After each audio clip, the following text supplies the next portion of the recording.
All right, everybody. Ryan here. I'm here with Kane Hemsing, many-time Canadian national arm wrestling champion, world traveler, and where is it? The president of the Fit to Fight Arm Sports League. Yeah, president, kind of owner.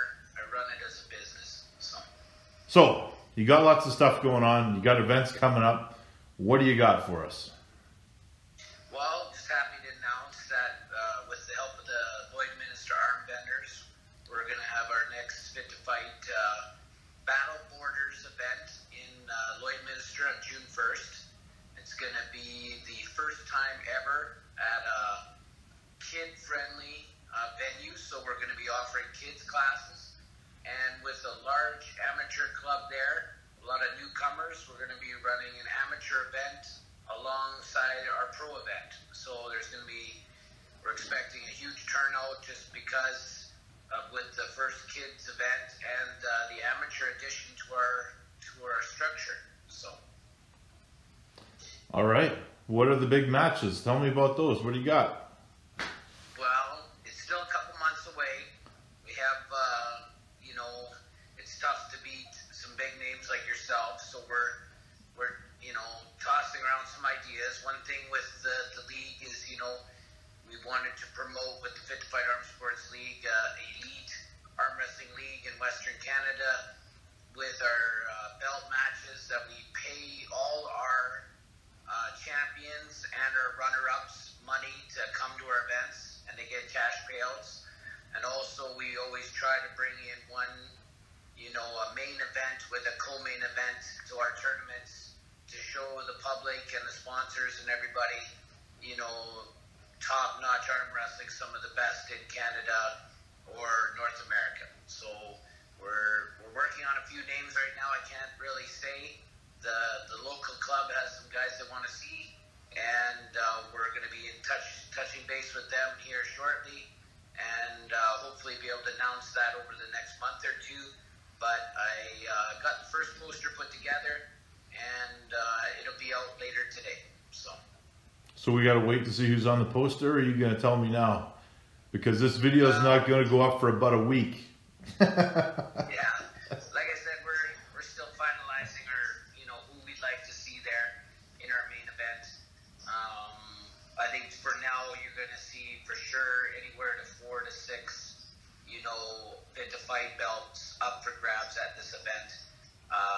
With the Duke Invitational there in February, we only had the 2 heavyweight belts change hands, and I'm hoping to see, some women's belts and some light middleweight belts up for grabs here at this event.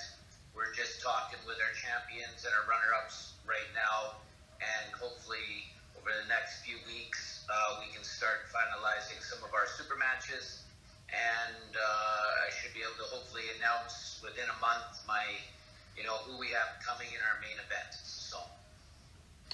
Okay, so switching gears just a little bit. Now let's talk about you as a competitor. What is on the horizon? Always training, 2-3 times a week. I love training here at work or in the gym. I love training guys. I'm always working with the Saskatoon Club or the Moose Jaw Club, wherever I am. And if I travel, someone like Mike Gould comes in town and we have a chance to pull someone of his caliber, especially with Louis Broussard's been in town. Anytime anybody comes to Moose Jaw, Saskatoon, I'm going to try a little harder to come out and train with them. Where am I at? Well, I'm hoping to pick out a tournament or two outside of nationals, to compete at a higher level. Always looking at, super matches, always got ideas. It's hard for me to compete at my league tournaments. I would love to, but I think as the promoter, owner, and I love reffing, some of my tournaments, it's just tough to do. I've taken a few super matches at the Duke Invitational because it's, local to Moose Jaw, and I love arm wrestling in front of, the fan base I got there. But I think at any of the other tournaments, you won't see me probably arm wrestling. So right now it's just training for our provincial championships coming up in Moose Jaw here on May 4th. And then from there, preparing myself for the large nationals in Edmonton in July, where we're hoping to send a huge team from Saskatchewan, as it's, you know, just down the highway 5-6 hours. So we're hoping to send a huge team from Saskatchewan to represent our province, you know, in Edmonton in July. So. All right, Kane, tell me the origin story. So lots of guys that know about you, they know you, they've been around the sport a while, but how did you get involved in the sport of arm wrestling in the first place? Well, when I was a young kid, me and my cousins used to arm wrestle on our desks at school, and we used to horse around, and then, you know, throughout high school, I always did really well at it, just naturally, no technique. And I remember at our super grad party in grade 12, they actually had an arm wrestling tournament, and, you know, I beat some big guys, 200-300-pound guys, and it came down to me and my cousin, who was a year older than me. We were in the final, and it was pretty exciting.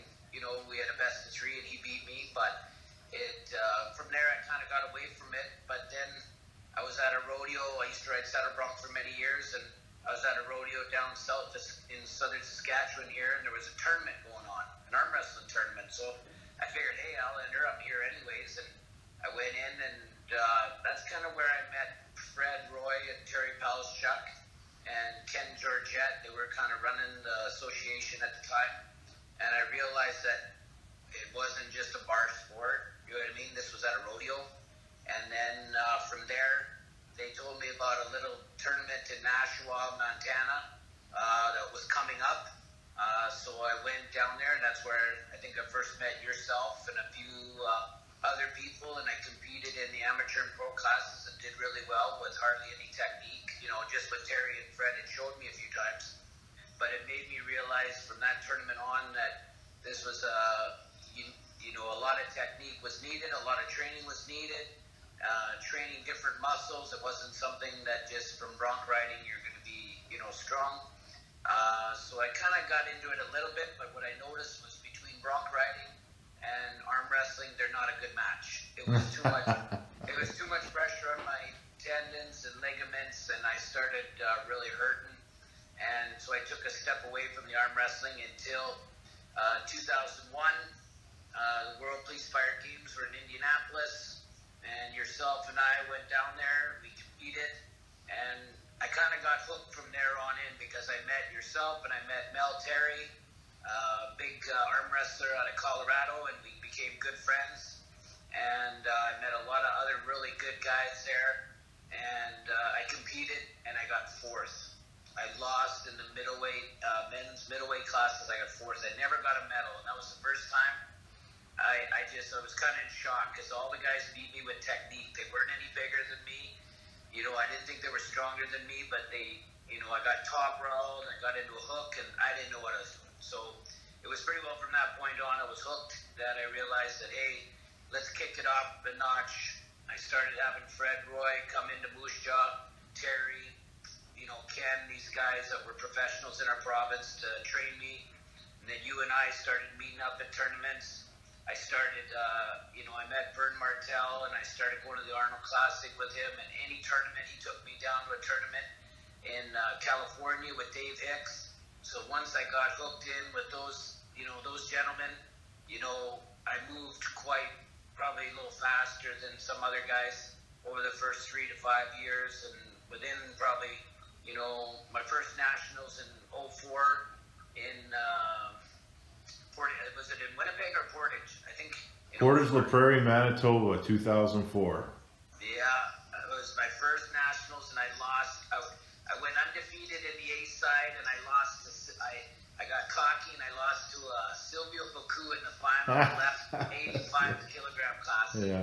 That was another. You know, that was only my second. Well, I've been arm wrestling 3 years, so I was pretty happy about taking second to Silvio Baku, who's many time national, provincial, world champion. So, and you know, it made me realize just to kick it up a notch after that. So then, it wasn't a year or two after I moved into the 90 kg, and I've kind of stayed there since. It's a healthy weight for me, right around that 200 pounds, and I think I'll just stay there for now because it's just I feel good around 205, 210.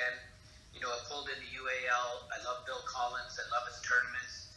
And it was kind of his idea, that kind of gave me that someday, when I, had a family and settled down, that I wanted to kind of start my own elite league in Western Canada, where under his basis of, really recognizing us as athletes, not arm wrestlers. So I treat all the people in the league as athletes, because we are athletes. We train every day. You know about it. You know what I mean? We train different muscles. We train core. You know what I mean? We're mentally prepared.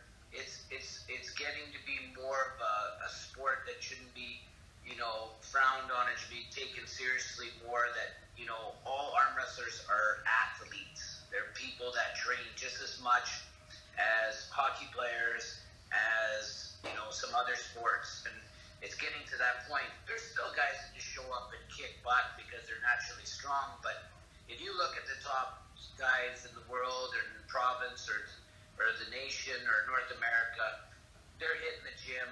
They're training with guys. They're watching what they eat. They're becoming more and more professional athletes. And that's just something in our sport that's growing that I love to see. Even our young people I'm training, my boys are now 4 and 7, and I train them myself, but I watch what they eat. I watch how they pull, so that, I didn't start arm wrestling. Well, I did at their age, but it was kind of like not at the level that they are learning. You know what I mean? On a table, competitively, proper technique, under the instruction of, myself and other arm wrestlers with years of experience. So, I look at someone like Caden Esmond from Moose Jaw. I remember when he was 3 or 4, and he's 18 now. That's how long I've been in arm wrestling. Yeah. And he just went to his first Worlds at 18 and did very well. And, I've had a chance to train him and guide him over the last 15 years. So, and he's always been structured I remember his first tournament when he was 3 years old. So he's like in a prime example of where he can be, and he loves the sport, and he has so much potential. But there's a lot of young people moving up that you can never underestimate. So. Right on. Well, Kane, I appreciate you taking the time to chat with me. Yeah. And lucky we didn't have a call. So. Man, we'll do it again, and hopefully you have a safe day down in the fire hall, man. Yep. All right, brother. Yeah, God bless. we'll We'll talk soon.